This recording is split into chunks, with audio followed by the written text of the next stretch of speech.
Hello लोगोफोर, नोंथांखौ आंनि चेनेलावहाय फिन बरायना लाग्रोनाय जाबाय। नोंथांमोननि थाखाय आं माखासे जब्सफोरनि इम्परटेन्ट आपडेट्स लानानै फैदों। दा जोंना RRB रेलवे रिक्रुटमेन्ट बर्डनिफ्राय जोंना साख्रि ओंखारना फैदों बे लोगोफोर। दा बेयो सेन्ट्रेलनि साख्रि लोगोफोर। सेन्ट्रेलनि साख्रिखौ मोनोबाथ' जोबोद मोजां लोगोफोर, जोबोद मोजां सेलारि मोनो। दा आङो प्रिभियास थांनाय भिडिअ'आवहाय ग्रेजुवेट लेभेलनि आङो भिडिअ' बानायना लाबोदोंमोन लोगोफोर, ग्रेजुवेट लेभेलनि लाबोदोंमोन। दा बेवहाय लाना फैदों आन्डार ग्रेजुवेट लेभेलनि जाय मेट्रिक पास जानानै दं, जाय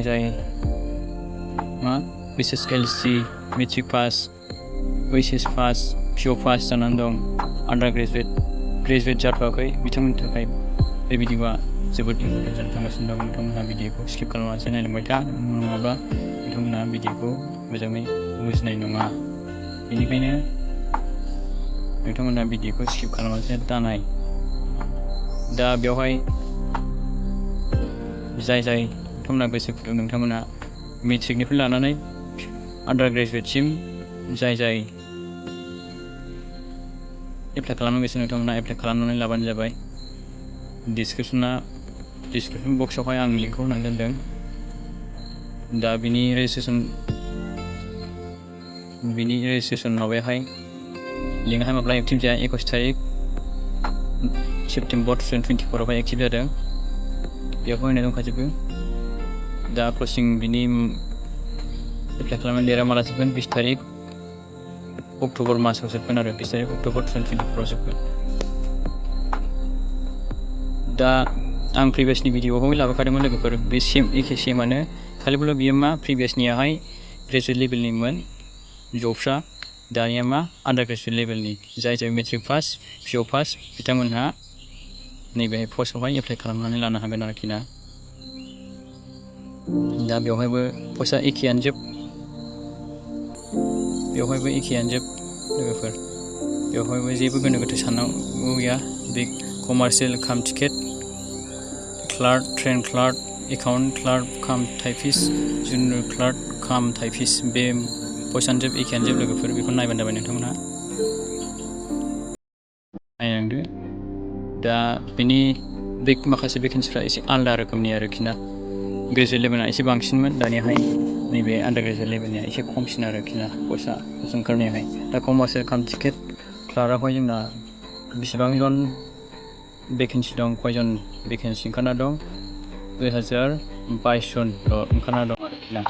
दा एकाउन्ट क्लार्क काम टाइपिस्टआवहाय जोंना बेसेबां पस्ट ओंखारना दं, 361 जन जोंना दं आरोखि साख्रिनि पस्टआ। दा जुनियर क्लार्क काम टाइपिस्टआवहाय बेसेबां दं जोंना, 990 जन भेकेन्सि दं आरोखि। ट्रेन्स क्लार्कआवहाय जोंना बेसेबां दं, मात्र 72 जनल' जोंना भेकेन्सि दङ। दा नोंथांमोनहा नुबाय, दा बेनो भेकेन्सिनि लिस्टआहाय। दा नोंथांमोनहा नायलांबाय थाबानो जाबाय। जोंना बेवहायबो कम्पिउटार बेस टेस्ट एग्जाम जागोन जोंना, CBT टाइपनि एग्जाम जागोन जोंना सर्ट भेरियास स्टेजआ बेयाव होखादोंनो।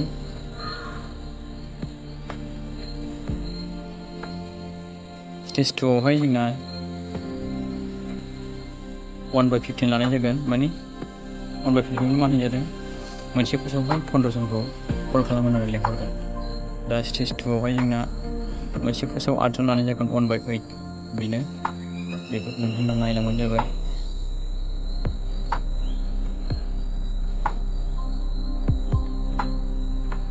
बेखौ नोंथांमोना नायबानो मिथिखागोन।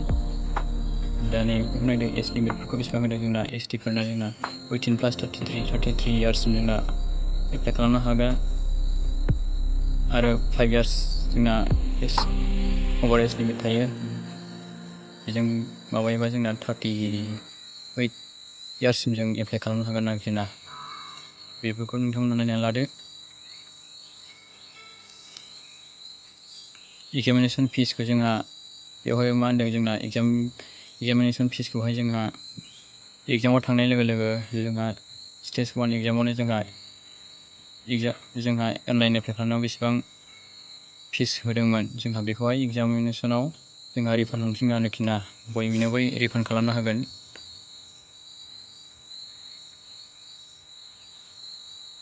दा बेफोरखौ नोंथांमोना फरायनानै नायबानो जाबाय आरोखि। आङो एसेबां मानि नोंथांमोननि सिगाङावहाय फरायनानै खिन्थाबाय थानांगौनि गोनांथि सानासै। दा आङो बेखौल' खिन्थानोसै लोगोफोर। स्टेज 1 कम्पिउटार बेस टेस्ट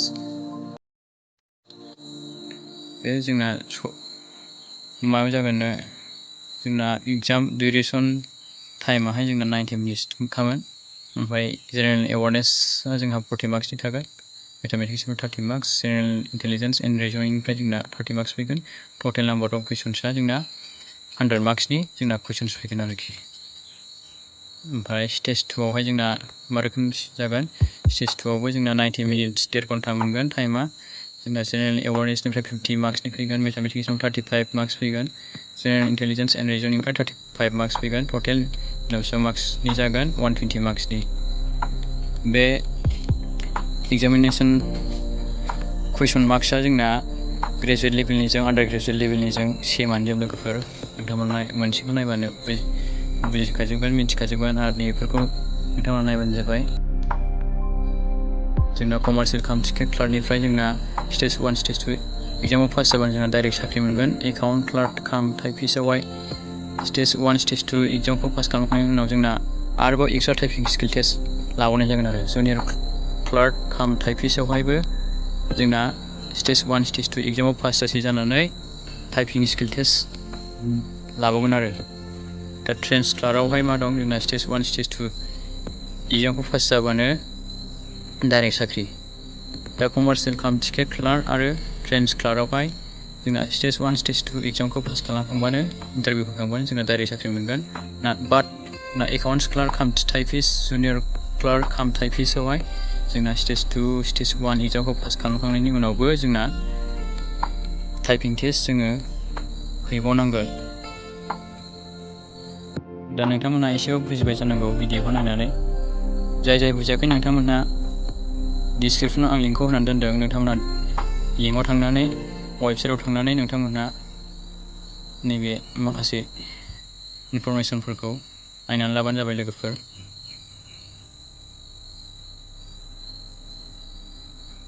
आं नोंथांमोननि थाखाय बे भिडिअखौ जोबोद इम्परटेन्ट साननानै लाबोनाय जादोंमोन लोगोफोर।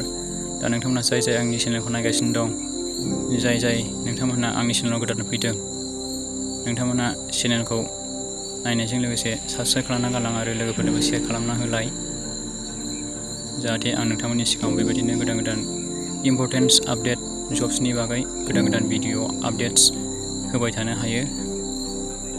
दा लोगोफोर भिडिअआ बेनोमोन। आं भिडिअखौ बारा गोलाव खालामनो सानासै लोगोफोर। भिडिअखौ एसेखिनियावनो दोनथ'नोसै लोगोफोर। स' लोगोफोर नेक्स्ट भिडिअजों लोगो मोनबावगोन। थेंक इउ लोगोफोर नायनायनि थाखाय। Thank you for वाचिं।